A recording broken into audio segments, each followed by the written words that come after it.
All right.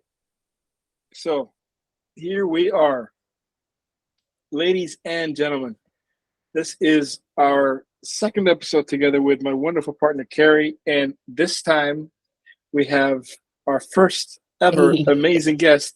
She's already starting to dance where she is, Come which is on. another wonderful sign. This thing is going to go wonderful. Our lovely, the wonderful Brianna Garza is together with us. And I'll say this in full effect. It's not just Brianna Garza, it's Brianna Joy Garza, Mm. which I Yeah. always love to enunciate for sure. So, within this episode of Strength and Skills, we definitely wanted to do our best to obviously give you guys a very interesting episode. So, we're going to focus on a little bit of shooting, which obviously Brianna is amazing in, and she teaches in the space a lot. So we're definitely going to get into this kind of a theme a little bit more. And we're going to try to keep focus on how necessarily shooting is a strength and skill in basketball is a value. And with that said, I'd like to pass on the lovely circumstance to my wonderful, wonderful guest and let her introduce herself and give us a little bit about her wonderful background. Dearest Brianna. Yeah. Thank you so much for the introduction, Ermay. Yeah, Brianna Joy Garza, the first, because I'm the first one. Yeah, I'm a shooting Never coach. gets old. Never gets old, man. My friend Chad Sanji. Shout out Chad. He used to say, my name is Chad Joseph Sanji the first because I'm the first one. It always just tickled me. Anyway, yeah, I'm a professional shooting coach. This is all I do with my time. I travel state to state, country to country, teaching people how to shoot and how to believe in themselves through the medium. And I've gotten to work with both Ermay and Kerri here in many different clinics and projects. And this is a tight-knit group. So excited to be here, excited for you guys starting this thing off. I think you guys are really well matched in building something like this together. So I'm excited to see where it goes. Beauty. Wonderful, dude. All right. Well, partner. Yeah, I'm going to get right into it. So, recently conducting shooting clinics in Sweden. Me and you hit it up in Luxembourg for the first ever all-female clinic. And then hitting it up with Ermay in Netherlands. Can you share some of the unique insights and kind of challenges you encountered while working with athletes in these different countries? Well, the language barrier, for one, is always something to navigate in other countries, where most of the athletes spoke English, but then there were some of them that wouldn't. And just, I think culturally, most European countries are very polite, except for the Dutch. Y'all are pretty direct. But the kids anyway,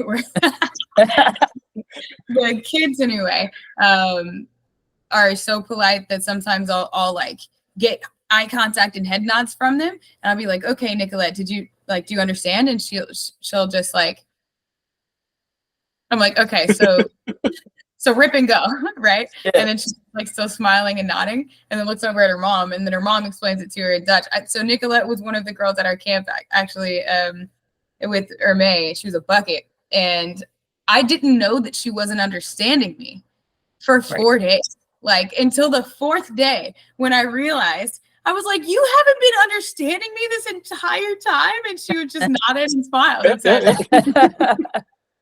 You know, so that's been a barrier. Outside of that, though, I have had incredibly fulfilling experiences coaching overseas or in countries that aren't the U.S. Not that I haven't had fulfilling experiences in the U.S., but the European athletes, the Canadian athletes that I've worked with, and even some of the Asian athletes that I've worked with, although I haven't worked in Asia, I got to coach, groups of Japanese children who didn't speak English either. And the hunger just feels different, not necessarily greater or lesser or anything like that, but it's just different. There's a different level of what feels like they feel the opportunity.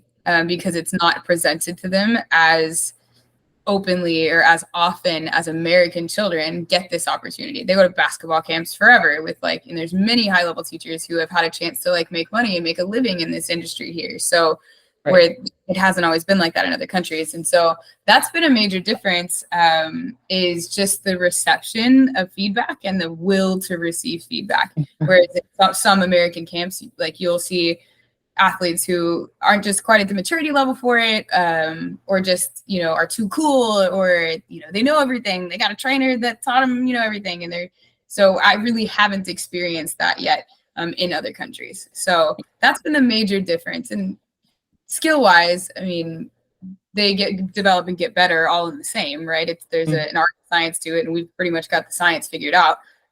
So the art to it changes just a bit in how you communicate.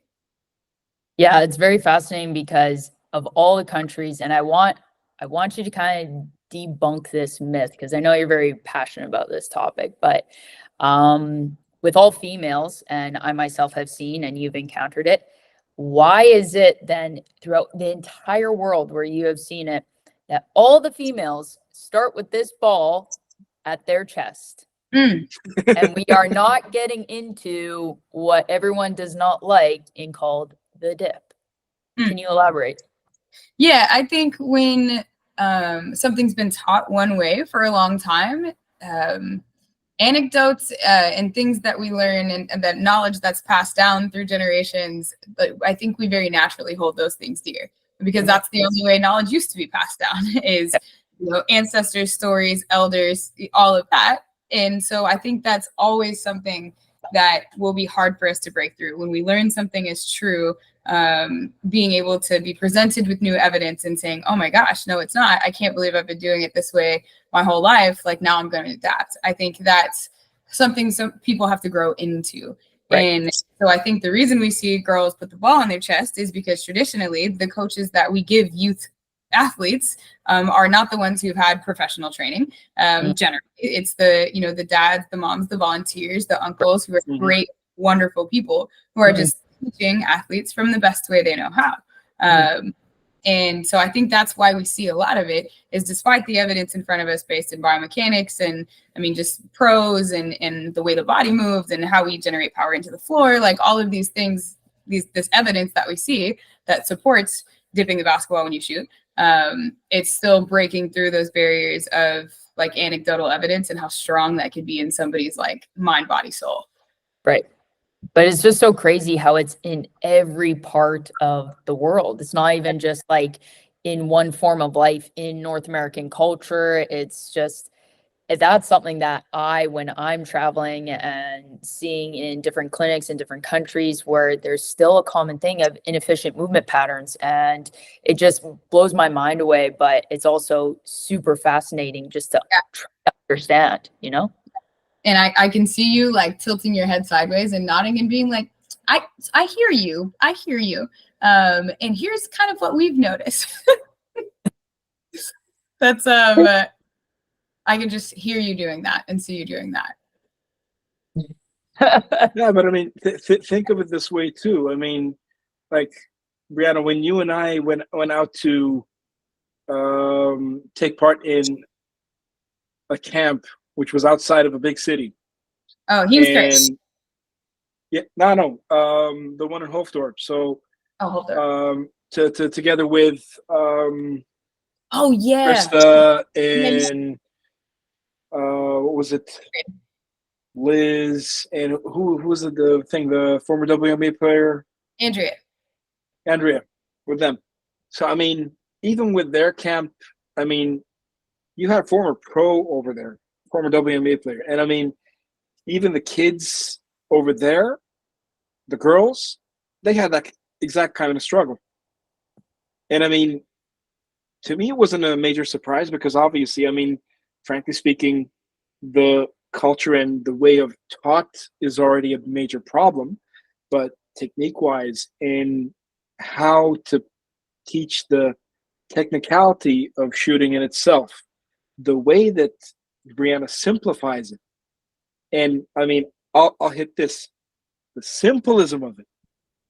And how she exactly how you put it out there versus what they were trying to achieve by the way of thought that they were trying to get it done in a very collective manner was very, very different. It was difference is night and day. So I mean, I think we need to have more and more people come into international atmospheres, into online effective even spaces where coaches are, where parents are, to try to basically get things done in such a way that they're also retaught. Because I Yeah, mean, otherwise, this whole generational gap is never going to really change.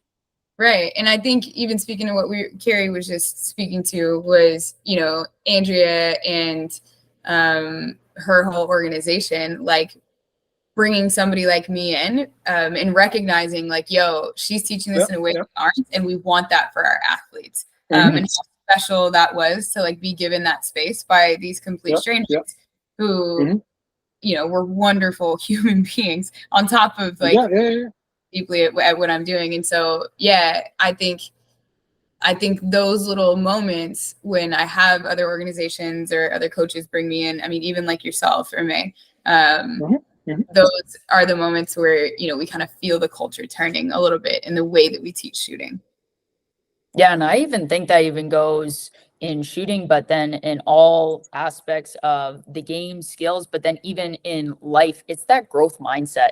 If you're not Right. going to come into something with the openness to kind of see a different viewpoint, to try and understand it, acknowledge it, and attempt it, fail at it, but start to understand the nuances of it and maybe take a little bit of it, then that's where I truly believe more growth and evolution is really made within anything that somebody attempts. But if you're not going to have a growth mindset or open to it, then that's where, yeah, we see stagnant and no progress really. So, yeah, when people bring others in like yourself and even the experiences that I've had, the amount that you've also, kind of experienced that kind of space that they allow us to have and to do what we want and support, but try to kind of be there and learn as well.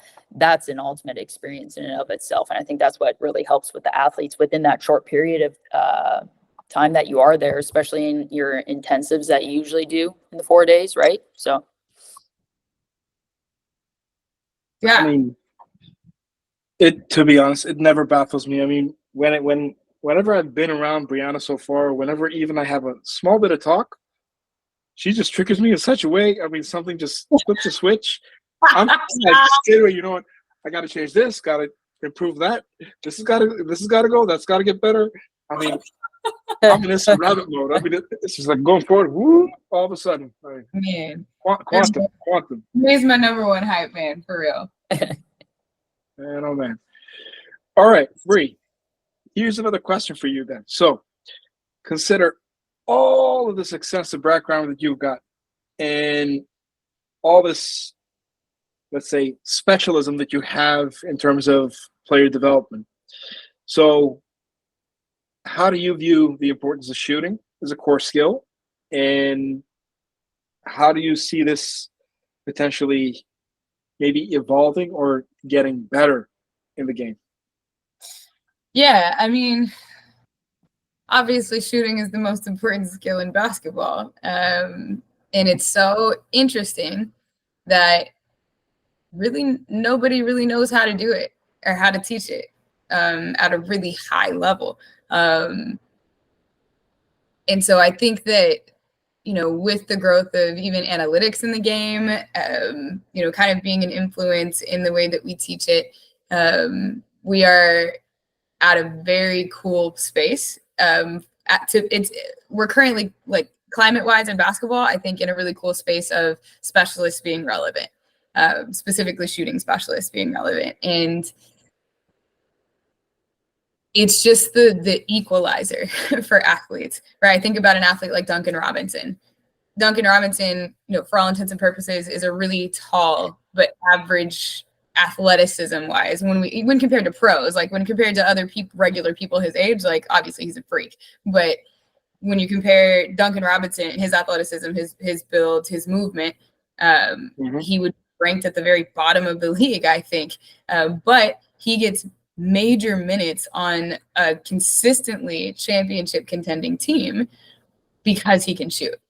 And so the impact of shooting on somebody's game is helping adapt somebody's shot can change their stars.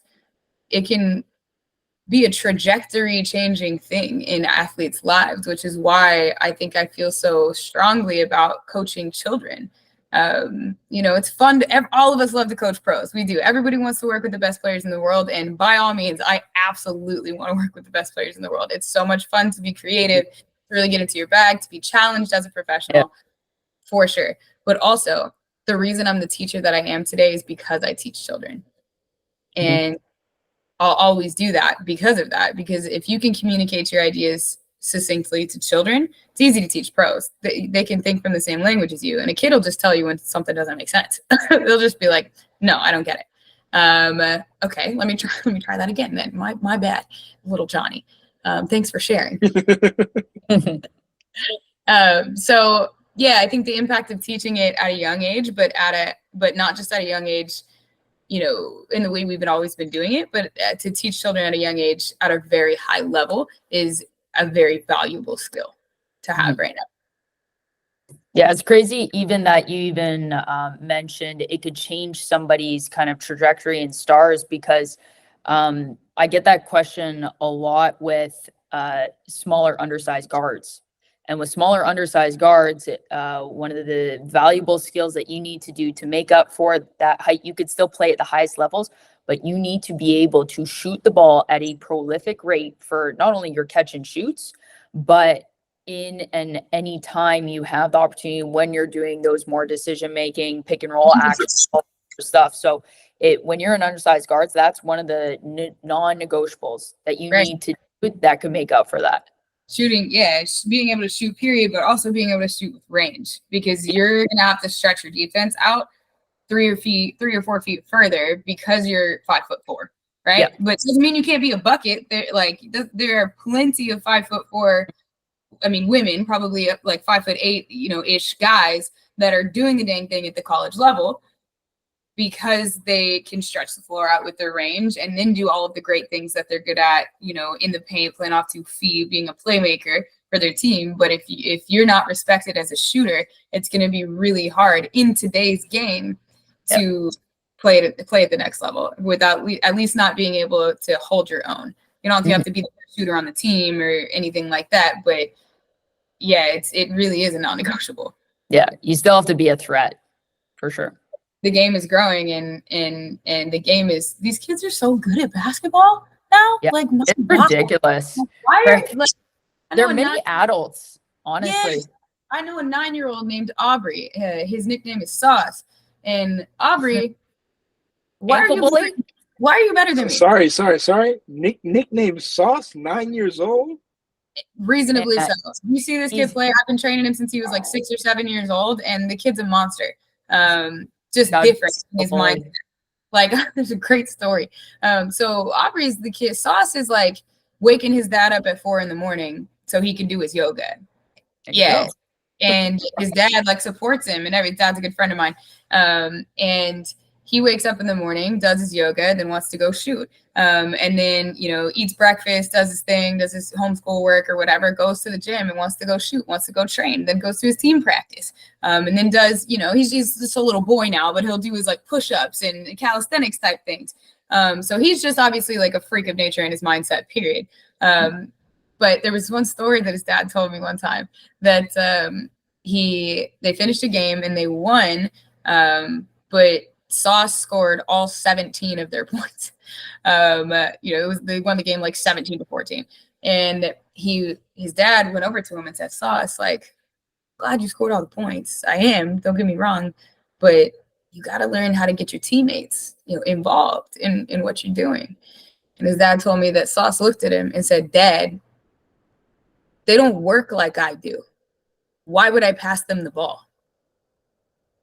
That kid different. You can say that again. What do you do that? Like, Yeah, I hear you. I hear you. You still got to pass him the ball. Okay, like I mean, you do, but that's hard. Yeah, that's hard to argue with there, Sauce. It really is.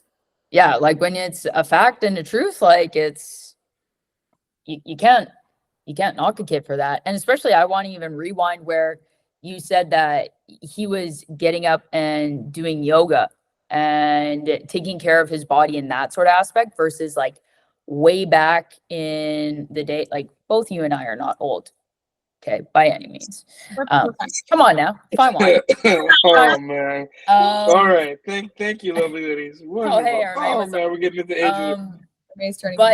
But before, somebody would probably be waking up at 4 and like just trying to get like junk volume reps in, and it's just understanding the importance of more with less. And if you're very intentional and you have intense 1-hour sessions, that outworks anybody any day versus somebody trying to outwork you on sheer volume.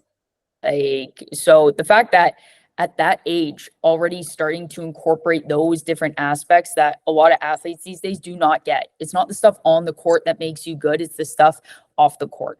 So to hear Sauce not only have that name and rightfully so on the court, it's more so it's because of that kind of mentality and all those things that he's holding himself to and those expectations off the court. That's yeah.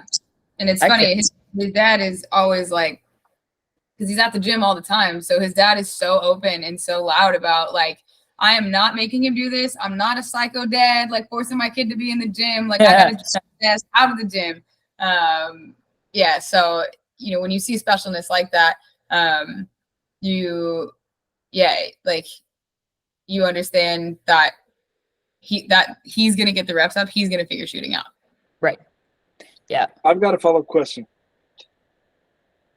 All of us know this most probably is a part of the game.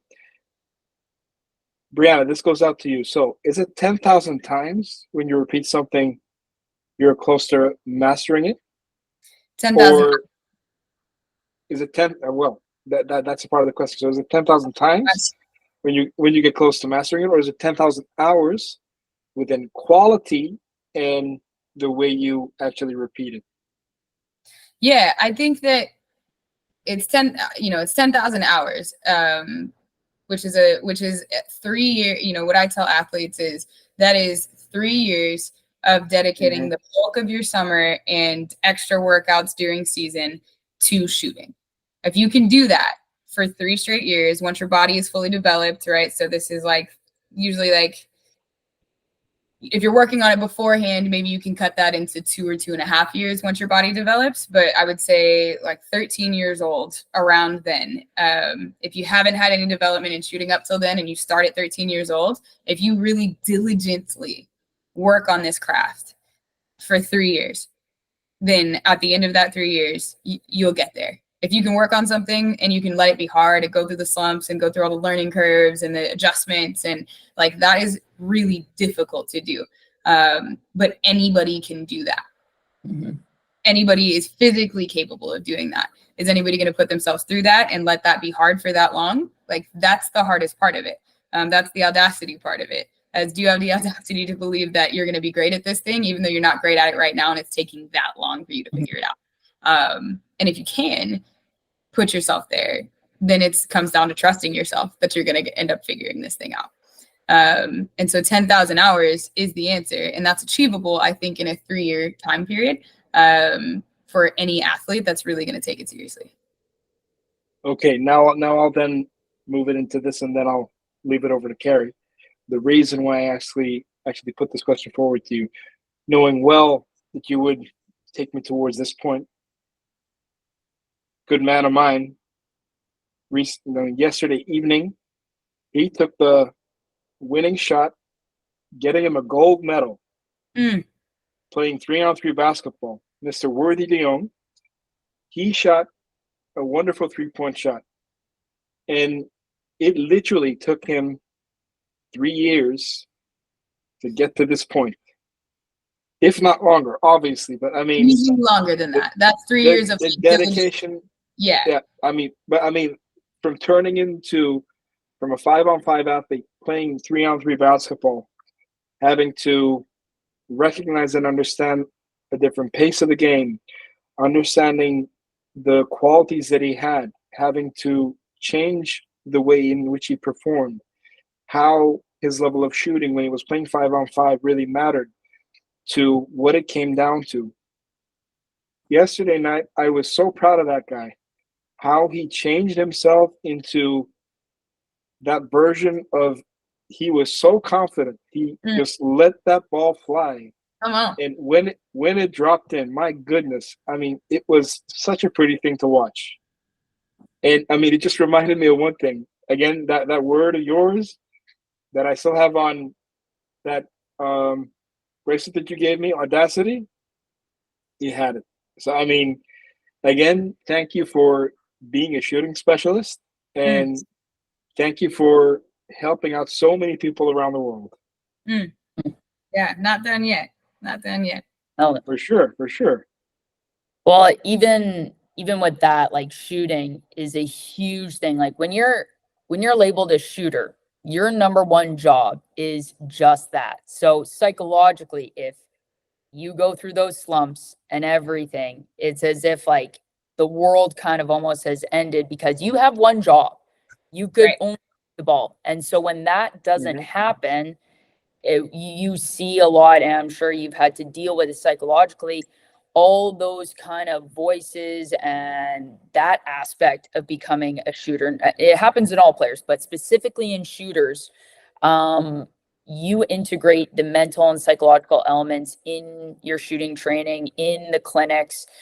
Can you just further elaborate on the importance of it and how you would even train it or start to rewire that head talk, as I always say to the athletes that I've encountered, when they face those adversity moments, especially as a shooter? Yeah, really good question. So I think one of the number one things I hear from athletes when I ask them, like, what's your biggest problem in your shot, is, you know, if they'll answer it mechanically, and then they'll answer it with something like, I make all my shots in practice but miss them in games. Right. Or, you know, I'm streaky. So if I see one go in, you know, then the rest of them are. But if I miss the first one, now I'm trying to adjust the rest of the game. And all of this for me, there's like three main sort of mini lectures that I do, like on the day 3 of my 4-day immersive camps. It's like we pretty much focus solely on the sport psychology, the psychological elements of overcoming, of getting over slumps, of understanding how to work through hesitation, those sorts of things. Because days 1 and 2, you know, I've gotten the information on shooting to be pretty concise. So by the time we get through the classroom on day 2, they've got the meat and potatoes of what they need as far as, you know, laws of physics, biomechanically, whatever. And so we dedicate a whole day to this psychological element. So first thing I teach athletes that they can wrap their head around and start to think through is the idea of emotional reps. And I have them picture somebody, like, who is your most hated defender? Like Kerri, like if you might not know them by name, or maybe you do. Who was somebody that would check into a game when you were a pro and low key you were like, damn it, you know, like, I don't want them to guard. Who would that be for you? Yeah, it was even actually one of my teammates too. I freaking loved her. Yeah, Antoinette Miller. I'm like, frick, she's on again. Damn. Antoinette Miller. Oh, Antoinette, right? So it's like you have to love that girl. I love that girl. She is my sister for life. But god damn it. Those of you that are just listening to this, Kerri's her jaw just jutted all the way forward. And just like, yeah. She made me frick. Man, but yeah, Kerri's red in the face right now. Antoinette, fangirl, let me see you lock up. So I have them think of that person and elicit that same emotion, right? And I kind of play with them about it. And then I say, okay, like, every time you're in a gym alone, you're not actually in a gym alone. And this is, so emotional is like the third part of a 4-part series of what I call meaningful reps, right? First one is physical, second one is mental, and this third one is emotional. And yeah, if you don't put yourself there in a space in your mind where your makes mean more to you, like you're super pumped about it, and your misses piss you off that much more, frustrates you, right? Picturing somebody personally, like making those reps personal, is the closest you're going to get to that same physiological, psychological reaction that you're going to get whenever you're playing inside of a basketball game, because you care like that, right? Picturing people in the stands around you, visualization cues, like stuff like that. If you are willing to put, like, do you put yourself there in every practice? When the person in your practice that's the weakest defender on your team, are you treating them like they're the weakest defender on your team? Or are you treating them like they're Antoinette and you're trying to just get a bucket? For me, it was an athlete named Navia Palu when I was playing. Navia. Oh, if people didn't see that, you just had that gnarled girl, like. And yeah, so Navia, I had so much respect for her as a defender. She would study my film, like she knew my go-tos, and so she would make me go to my counters, which aren't as strong, because at the NAIA level, one move usually works, you know, to get you past somebody. And so move laterally. Yeah, I couldn't, so I just had to get somebody else to move laterally, so I could just move straight. And so Navia like knew these things. Oh man. And so then when I went to the gym, you know, that summer leading into my senior year, knowing I was going to face her again, I was never in the gym alone. I put myself there, and I've never met a pro or anybody that's great at anything that isn't a little bit crazy, or at least willing to let themselves get to a place that's a little bit crazy. And so I'm in this gym alone, half lit, right, by myself, and I'm like freaking out because I just missed the game-winning shot on Navia, and I can see Navia celebrating with her team in the red out game, playing at Mid-America, who are our rivals. Like, I let myself go there, and it's exhausting to do that. It really is. And if you have never let yourself go there, if you haven't practiced there in your mind, how could you ever expect yourself to perform in a game? Right. Yeah, it's that healthy obsession. Like, just like you said, I haven't met anybody who isn't kind of where they're at and what they've accomplished without going through that level of crazy. And yes. I was also there as well, always picturing the certain crowd. I remember there was this gym in the CIS, great, like huge reputable program, University of Calgary. And those mother truckers, every time they had this huge jumbotron behind the glass backboard on one end. And you know what they would do is they would then zoom in on the person shooting the free throw. So when you're shooting, you are literally shooting into this gigantic face of yours. And everything I did prepping for that game and for that team, all the time, every time, I imagined I'm going to be looking at my face right now. And it was savage. That seems illegal. Like, you shouldn't be able to do that. It was savage. It's smart by them, but it was just like, God damn, shooting like, sheesh. I could see the Dutch doing something like that, Ermay. I really could. Yeah, they're great. They definitely will be after this. I went to just a side note here. I went to a game, prep school game, or a high level boys game with Ermay. And I've never seen parents, I mean, just give it to the other team. Just direct, like, not necessarily mean natured, but like not afraid to just say, no filter. Oh my God. Nope. Definitely no. Even that I mentioned earlier. One time I was doing a demo and it was like a hip flip or something difficult. And I just missed the shot like terribly. Like, I missed it completely off the back of the rim or something like that. And she looks up at me and she just very directly says, "Hey coach, that was a really bad shot." And I said, "You're right. Okay. You're right. That was a really bad shot. Let me fix the next one. You know, that was a bad shot. All right." So yeah, all that being said, emotional reps. Like, are you putting yourself there and letting yourself feel that same level of pressure and care, and the, you know, your boyfriend or your girlfriend watching you in the stands, and how important it is every time you score a bucket, you know, you're going to give them a side eye, and, you know, we all did it. Okay. We all did it. And yeah, so that's one layer of it. Another layer of how we deal with sort of those psychological blocks is another very common psychological block for athletes is I've missed 1 or 2 shots and now what? And the way that I explain that to them is like, I tell them, okay, in that moment, when you catch the ball and you hesitate, that's coming from a place of unselfishness, right? Like that's coming from a place of you wanting to serve your teammates and not be a ball hog and like all of these things. Like, would you agree? And they all, you know, nod their heads and they say, yeah, like that is where it's coming from. And then I flip it. And I tell them, okay, actually, what you're doing in that moment, when you catch the ball and you hesitate, that's actually an incredibly selfish decision of you not to shoot the basketball, because now what you're doing is you are letting fear dictate what you do.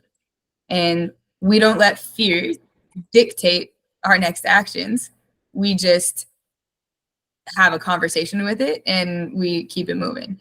And so with that, like when you reframe it like that and you know, playfully tell them, like turn to the person next to you and say, stop being so selfish, right? Catch and shoot the basketball, because now your teammates know they can trust you to do that when you are open. Now your crashers from the outside know that when you catch the ball and you've got a read, they're going to be able to position themselves to crash on the inside. Your post players are going to be able to get positioned because they know they can trust you no matter what to let it fly when you are open, even when you're off. And if you don't trust yourself through misses yet, then you go back to the drawing board and you go get the reps, and then you have the keep saying audacity, but like you have the audacity to trust yourself through those moments. You don't question or try to adjust. Adjustments aren't for games. Adjustments are for practices. And so if you miss the first shot and then you think I have to adjust something, then you haven't done your due diligence and enough reps to learn to trust yourself that I am a bucket even if I miss these first 2 or 3 shots. Like law of averages, one of these is about to go in.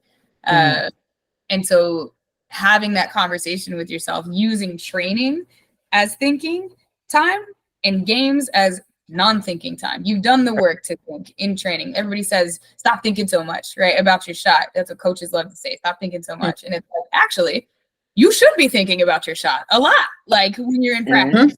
Otherwise, how are you? Precisely. Consciously, yeah. And in games, though, you get to give that part of your brain a break. You don't have to think so much. All you have to do is be the body that does. And either the ball goes in or the ball doesn't go in, and you call it like it is and you keep it moving, because now isn't the time. Now you get to play. How fun is that? How challenging is this, that we get to go through this hard thing just to show everybody how different we really are, that we're going to catch and shoot unapologetically anyway, because we put in the work to earn that. And so between those two things of emotional reps and then understanding like where that hesitation comes from, where we think it's an unselfish thing, when really it's like we flipped it in our brains to be a reflection upon our fear of failure and not wanting to fail in front of everybody. That really helps athletes reframe that in their brain. Like, dang, like I am just letting fear dictate what I do instead of like just being bold and like shoot or shoot. Brianna, that is 6 gold nuggets in a row that you just gave away. And I honestly hope that coaches that actually tune into this, they actually take all this to heart, because frankly speaking, I don't think coaches even think half enough of what you just mentioned. Half of it. They really do not. And they put their players under so much pressure just to take a freaking shot in a game. I mean, it's unbelievable. I mean, look at this. Celtics, there were many first halves where they went like 1 for 14. And Joe was really? Like, how dare you? Like, don't you dare stop shooting. If head coach at Davidson, whose name I know, but I just lost right now. But she's really big on that. On if you are open to catch and shoot, you must. And if you're not going to catch and shoot, then you can come not catch and shoot and sit by me while you do that. And so, yeah, that unapologetic, like, if that's the right shot, if that's the right read, if that's great shot selection, if you don't shoot the ball, you're going to come sit by me and not shoot the ball. Yeah. So I hear you, Ermay, like instilling that level of confidence and expectation in your athletes, even if they're not at that quite place yet. That's your job.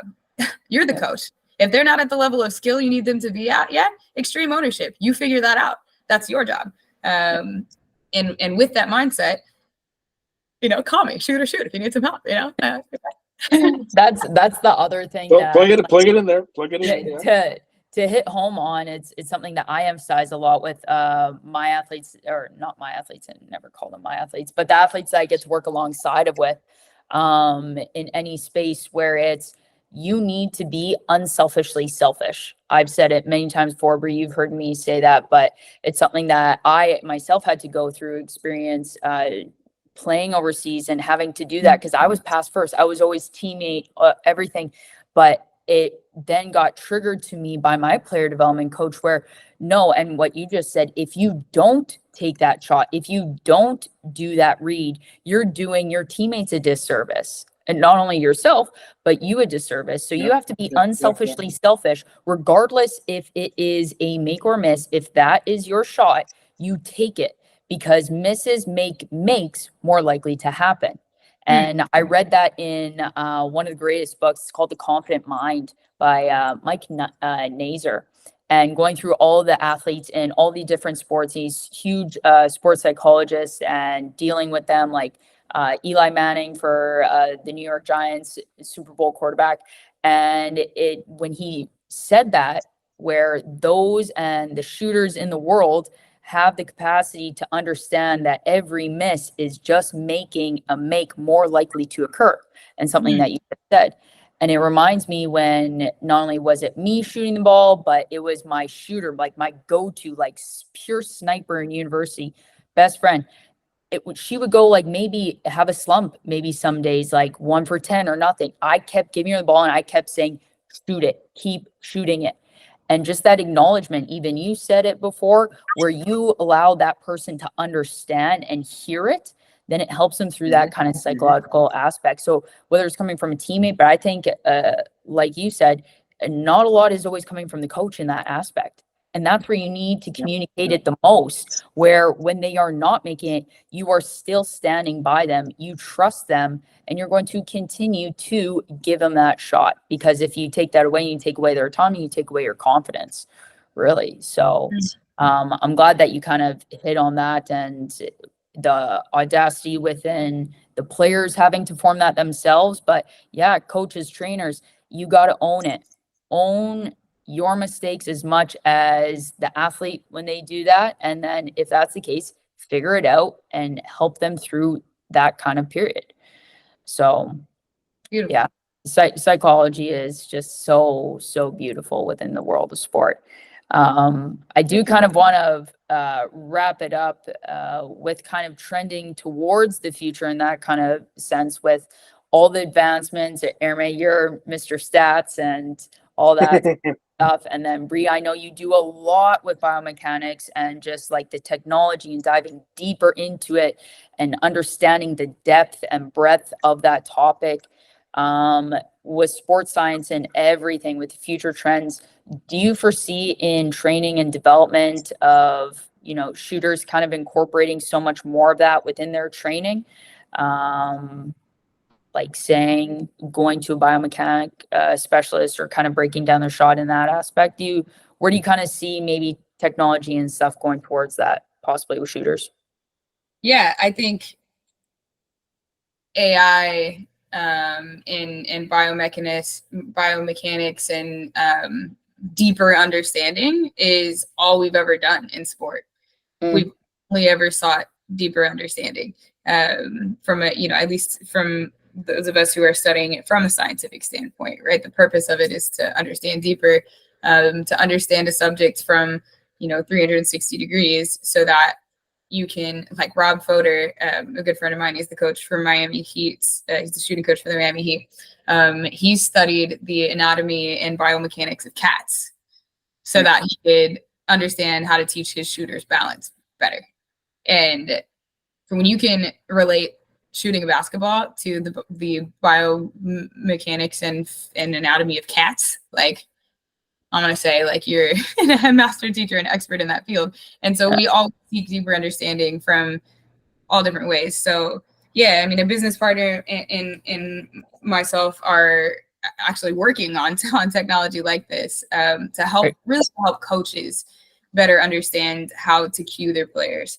When you see this change, excuse me, when you see this change in biomechanics, when you see the forearm come back towards the bicep, this is the cue you should give them, and here are a couple of drills that it'll spit out for you to use. And so can we get technology to the place where you can use your cell phone to film somebody, lock onto their joints in a reliable way, to say, okay, we see these changes in their forearm angle, these changes in how much their knees are going in front of their body rather than their hips dropping down, their elbow extending too far up their head, so that makes it into a 2-motion shot. That's an additional direction change you don't need. How do you take that information that you can see visually, biomechanically, and give coaches the answers to them? Because there is a formula to it. And this is what we're working on, is how do I take, I can see any shooter, and I can say this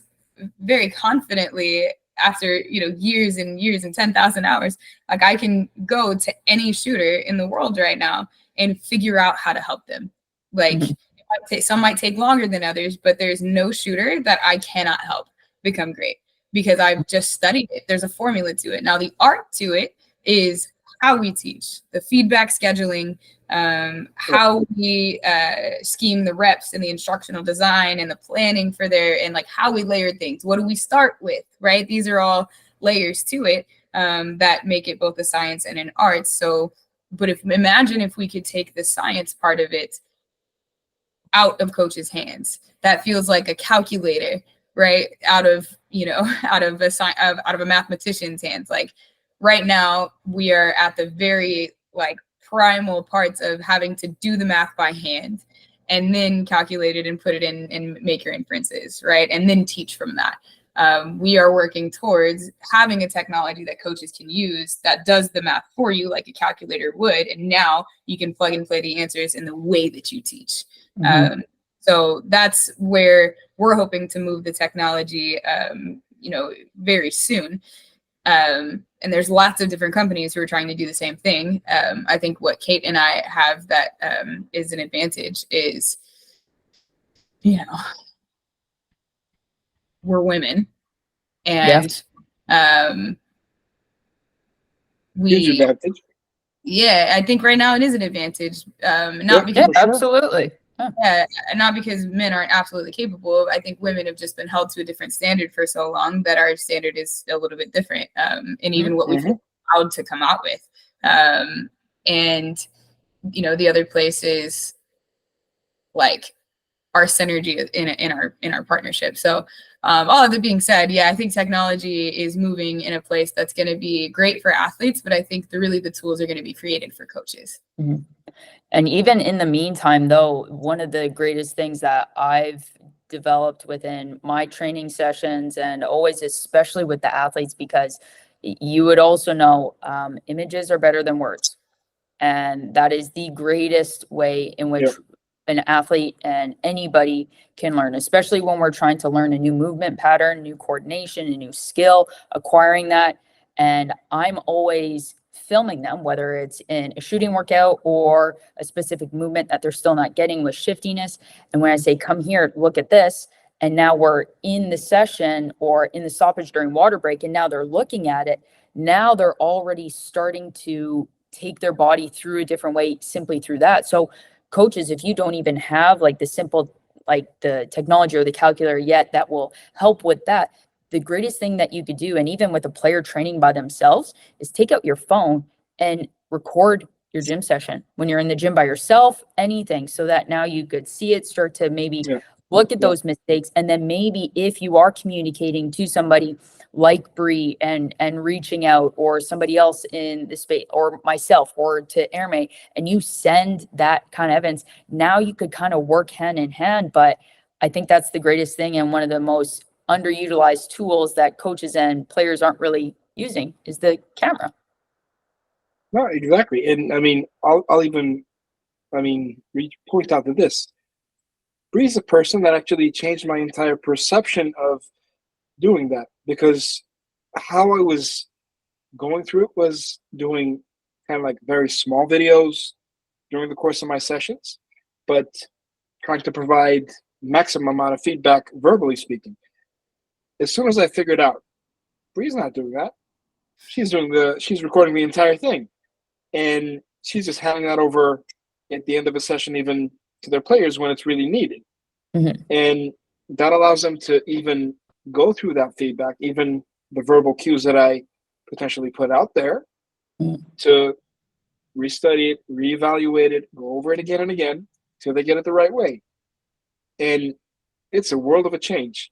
And again, I'll point out to this.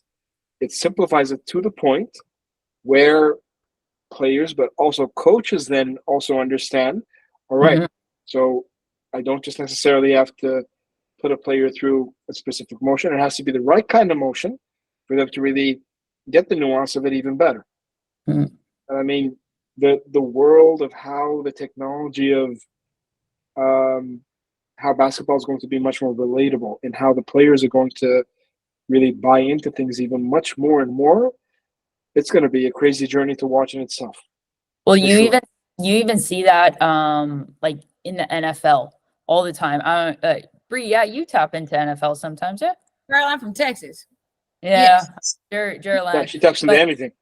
But every single time the camera would pan to the quarterback, and then the backup quarterback, they're already on the tablet on the sideline once they finish their 4 and out, and now they're looking over those reads and patterns of recognition. So the film doesn't take long. It doesn't need to be long within a session. It really isn't. Even when I'm filming the player and threw in their 2 or 3 people ahead of them in the reps, it's, hey, look at this, okay, good, okay, now try it again.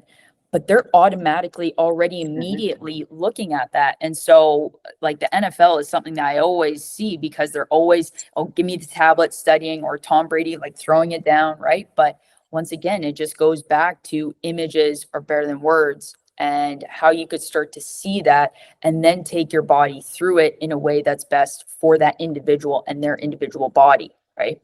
And shooting's the best part, because shooting looks different in everybody.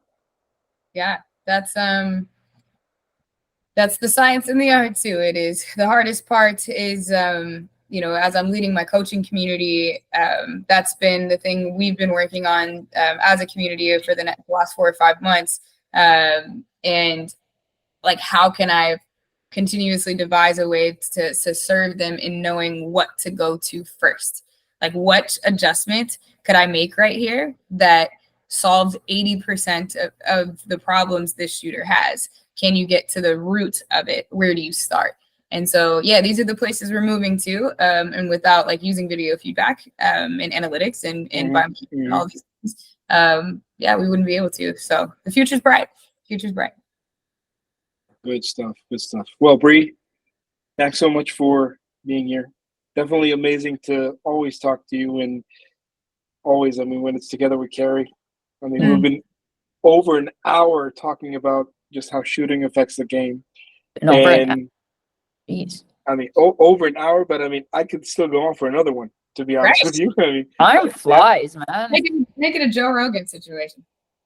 Well, to be honest, we should definitely do that. Some other time, we should definitely do that. Come on. But with that said, we got to wrap it up for this time, unfortunately. We really dove in deep and dove in hard, but for sure, I think for anybody that's tuned in, wants to get in touch with Bree, we'll definitely leave all of her contact details and her information on Shoot as Shoot. And on top of everything else, also be aware she also rebranded all of her merchandise, so we'll also plug in all of that for anybody that's going to, precisely. She's already got the gear on as well. So make sure to catch her and then follow up with her. From Strength and Skills for this time out, thanks again. Make sure to catch us where you can. We'll definitely be on Spotify. And for those of you that will be watching on YouTube, make sure to subscribe very soon. We're going to keep on growing and growing. Thanks so much, everyone, and hope to see you next time. Cheers. With that said...